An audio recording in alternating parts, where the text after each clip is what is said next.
If there's one thing I've never really had too much interest in, it's the custodial arts. I've had to clean up some pretty serious messes before, but my experience is simply pale in comparison to those of the men and women in janitorial uniforms who patrol our hallways and bathrooms with mop and bucket in tow. So it comes as a surprise to me that I enjoy Sunday Month's Diaries of a Spaceport Janitor as much as I do. This curious little alt game puts you in the boots of a spaceport sanidrone tasked with incinerating garbage found on the streets of their city on a daily basis, getting paid per piece fried. One day, the first day that the game takes place on, you decide to venture into the city's sewer dungeons and you end up getting cursed. So now you got this cute little skull friend following around yelling at you from time to time. While there are certainly goals in the game, freeing yourself of the curse, making money, and getting out of this place that you're in, it's not really required that you actually complete them, and in fact there's no way to lose the game. Sure, you can be dirt poor or incredibly unlucky, but you can't lose. To that end, there's no need to rush through the game, no need to simply complete your objectives and call it quits. Diaries is a game that uses its mechanics to ask you to stop and smell the space flowers. There's a lot of detail in the world and a lot of things you can learn by reading item descriptions and just talking to people. As an example, there are 9 gods, each associated with a number of things, and you can find statues to them standing around. Praying to them could help raise your luck. Leaving offerings could also help.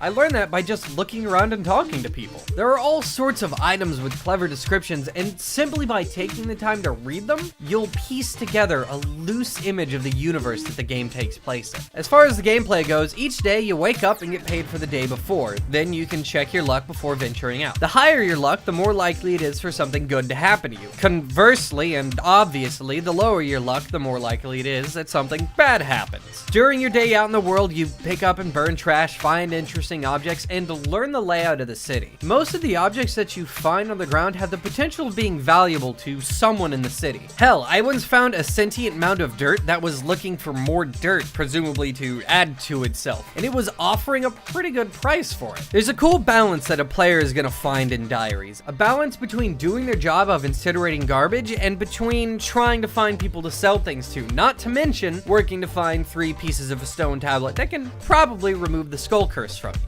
The atmosphere that's built in this low-fidelity world is incredible. There's so many interesting people moving around and interesting environments to explore. There's festivals some days and rain other days. It's fun. It's immersive. Diaries of a Spaceport Janitor just does a great job at being welcoming, charming, and fun. It's easy to play, and if you have the right mindset, easy to lose hours to. The biggest problem the game has is that its camera is really weird and hard to get used to. I'm not really a fan of it, but at least it functions. You can find Diaries on itch.io with a bunch of extra content for about $10, or on Steam without the extras for the same price. If you want something truly different and strange, this is one for you. Thanks for joining me for this episode of Indie Bytes. I hope you enjoyed. If you did, please remember to leave a like and subscribe for more stuff like this. Be sure to check out the other content that we put out on this channel, and remember to drop me a line here on Twitter or through email with any game recommendations that you've got. You can find all that stuff down in the description below. I'll see you next time.